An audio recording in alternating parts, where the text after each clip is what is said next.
Welcome, friends. Today I'm going to tell you a heartwarming story about how a simple act of kindness changes lives. Enjoy the story. Sarah Williams wiped the sweat from her brow as she finished arranging the last of the milk bottles on her makeshift stand. At 38, the years of toil on Greenfield Farm had taken their toll, etching lines of weariness on her once youthful face. She sighed, remembering better days before the bosses stopped paying salaries, forcing the workers to hawk their meager goods by the roadside to make ends meet. Looking around, Sarah saw she had arrived late. The prime spots near the road were already taken by her fellow villagers. She needed a good day of sales to afford the roof repairs on her dilapidated house. Her handy neighbor Jack had agreed to patch the leaks, but she still had to pay for materials and some of his time. "Lord, please let me sell it all today," Sarah prayed under her breath. As the sun climbed higher, Sarah watched enviously as customers from passing buses and cars flocked to the stalls up front. An hour dragged by. The stream of buyers slowed to a trickle, then stopped. Two near-empty buses remained, disgorging a smattering of passengers. Sarah managed to flag down a few cars, smiling gratefully as they pulled over to purchase her dairy items. "Half gone, half to go," she tallied. If she could just sell the rest, she calculated she'd have enough to buy Jack's supplies and get him started in a couple days. The scene seemed frozen in the midday heat when a bus pulled in. A young boy, no more than 12 or 13, leaped out and rushed to the driver. Sarah watched as they engaged in an animated discussion, the boy gesticulating pleadingly while the driver shook his head adamantly. Eventually, the driver closed the doors, and the bus pulled away, leaving the dejected boy sitting on the curb, head in his hands. "Poor little fella," Sarah thought, recognizing him as a lad from the village a few miles down the road. She and Minnie Johnson were the only vendors left, Minnie loudly hawking her scandalous tabloids to anyone within earshot. As the afternoon pressed on, Sarah felt a tug of concern for the boy. Making a decision, she grabbed a bottle of milk and a packet of cheese pancakes from her stand. Approaching slowly, she held out the items with a kind smile. "Here, sweetie. You look hungry." The boy looked up startled. Suspicion battled with the hollow look of hunger in his eyes. Hesitantly, he reached out and took the food, mumbling a shy, "Thank you, ma'am." "What's your name, son? And what are you doing out here all alone?" Sarah asked gently, lowering herself to sit beside him. Between mouthfuls, the boy told his story. His name was Danny Greer, and he was trying to get to his daddy's house. His parents had split up last year, and his mama moved them in with her relatives in the village. Things were all right at first, but then the relatives started drinking, arguing, even hitting him sometimes. He had hid in the shed all night, scared to go inside. This morning, he decided to go to his daddy's. "I tried to get on the bus, asked a couple of drivers real nice, but they won't let me ride without no money. I know the way, though. Get to the station at the end of the line, then go left across the highway." Sarah's heart ached for the young boy. She only had $30 from today's sales, barely enough for her roof, but she couldn't bear the thought of this child hitchhiking along the open road. Reaching into her pocket, she pulled out a crisp $20 bill, the price of a ticket to the end of the line. Danny's eyes widened as she pressed the money into his hand. "Here, honey. You get yourself home to your daddy safe now, you hear?" Overwhelmed, Danny threw his arms around Sarah in a quick, fierce hug. Spotting the final bus of the day pulling in, he jumped up and sprinted toward it, calling, "Thank you," over his shoulder. As the bus merged onto the highway, a small hand thrust out a window, waving wildly. "I'm Danny. What's your name?" "Sarah," she called, waving back. "Sarah Williams." "I won't forget, Miss Sarah. I'll see you again, I promise."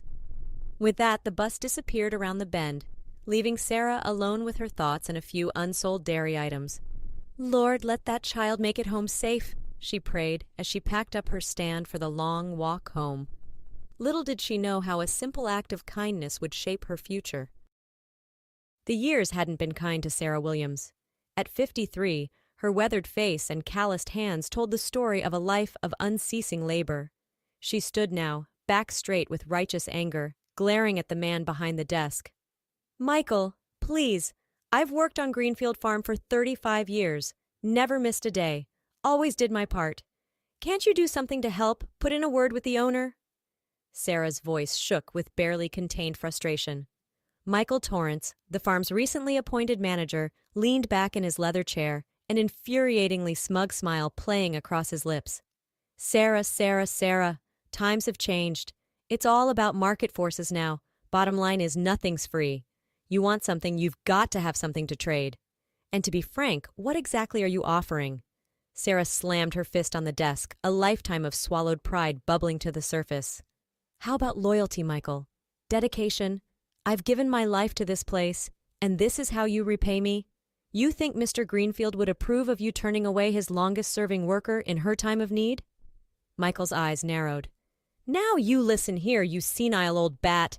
Mr. Greenfield's got bigger problems than one washed-up farmhand whining for a handout. Why don't you run along and let the adults worry about business?" Trembling with rage and humiliation, Sarah turned on her heel. "This isn't over, Michael. I won't let you treat folks this way." Slamming the office door behind her, she blinked back bitter tears as she walked into the parking lot. Sarah, honey, what's wrong?"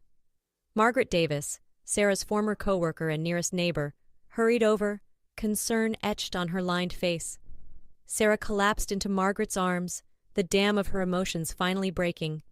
Through heaving sobs, she poured out the story of Michael's cruelty, the injustice of a lifetime of service tossed aside like yesterday's trash. Margaret listened, her own eyes misting over. "There now, let it all out. Then we'll get you home and check your blood pressure. Don't want you stroking out over that heartless bastard."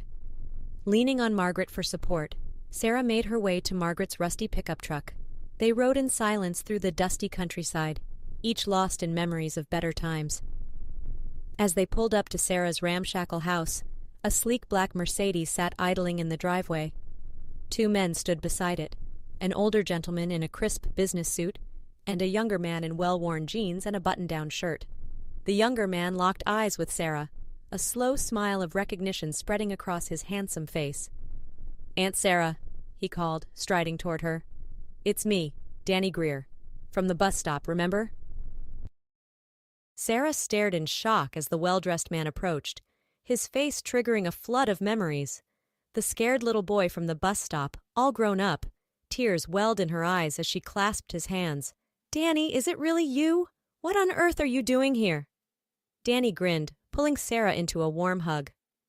"I made a promise, Aunt Sarah. Said I'd see you again, and I meant to keep it. Just took me a mite longer than I planned." He gestured to the older man. "This here's my daddy, Samuel. He's the one helped me track you down." Samuel stepped forward, removing his hat. "Mrs. Williams, it's an honor. Danny's told me what you did for him all those years ago. I can't thank you enough." Flustered, Sarah waved them inside. Come in. I'll put on some tea. You must be parched from your trip." As Sarah busied herself in the kitchen, Danny and Samuel looked around the small house. Signs of disrepair were everywhere. Peeling wallpaper, leaking ceilings, the musty smell of aged wood. They exchanged a concerned glance. Seated around the rickety dining table, steaming mugs in hand, Sarah apologized for the state of her home. "I'm sorry it's not much. Hard to keep things fixed on my salary, or lack of one lately." Danny leaned forward. "What do you mean, Aunt Sarah? Doesn't the farm help with repairs after all your years there?" Sarah barked a humorless laugh. "The farm? They ain't even paying us regular these days. It's every man for himself, just about." Samuel's brow furrowed. "That can't be legal, not paying earned wages. Something's not right here." He and Danny shared a long look. "Aunt Sarah," Danny said slowly, "Daddy and I were planning to stay in town for a couple days, visit some old friends. You think we could impose on your hospitality?" Sarah beamed. "Impose? Danny, you're welcome in my home any time. I've got a spare room, not much, but it's clean." As Sarah puttered around getting the room ready, Samuel pulled out his cell phone. "Son, I've got some calls to make. I have a hunch there's more to this farm situation than meets the eye." The next morning, Sarah was surprised to see a man in a hard hat walking around her property, scribbling on a clipboard. Danny was close behind. "Morning, Aunt Sarah. This is Joe Miller, best contractor in the county. I asked him to take a look, see what needs doing to get this place fixed up right." Sarah sputtered. Danny, I can't afford no contractor. I'm pinching pennies as it is. Danny laid a calming hand on her arm. Don't you worry about that. Daddy and I want to do this for you. Call it repaying a long overdue kindness. By the next day, Sarah's yard was swarming with workers. The buzz of saws and thump of hammers filled the air as repairs began in earnest. Sarah was on the porch, marveling at the hubbub, when a familiar truck came barreling down the driveway. Michael Torrance leaped out, face red with rage. Sarah, what the hell is all this? You got money to pay these strangers, but you're stiffing your own people. Samuel, who had been conferring with the foreman, strolled over. Mr. Torrance, is it? I'm Samuel Greer.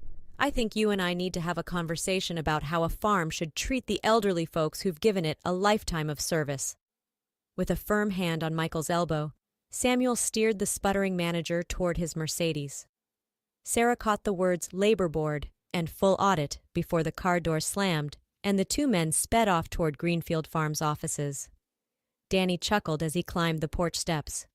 I almost feel sorry for that Michael fella. Being on the wrong side of Daddy on a tear? That's not a place I'd want to be. He turned to Sarah, his face growing serious. Aunt Sarah, Daddy and I were hoping we could visit regular, make this a sort of second home. I ain't got no grandmas, and I don't like going to the house Mama's in these days. Would that be all right with you? Sarah felt a rush of warmth, a sense of family and belonging she had never known before. Blinking back tears, she pulled Danny into a fierce hug. Son, having you here would be a blessing and an answer to prayer. Funny how things come full circle. A little milk and pancakes, a bus ticket, and here we are. Danny smiled, his own eyes glistening. Just goes to show a bit of kindness can change a life. And you, Aunt Sarah, you're the best kind of person there is. You deserve to live well, surrounded by love. As Sarah looked around her transforming home, felt the affection of her newfound family, she knew her life would never be the same. A stranger's kindness, repaid tenfold. For the first time in years, Sarah's heart swelled with hope for the future.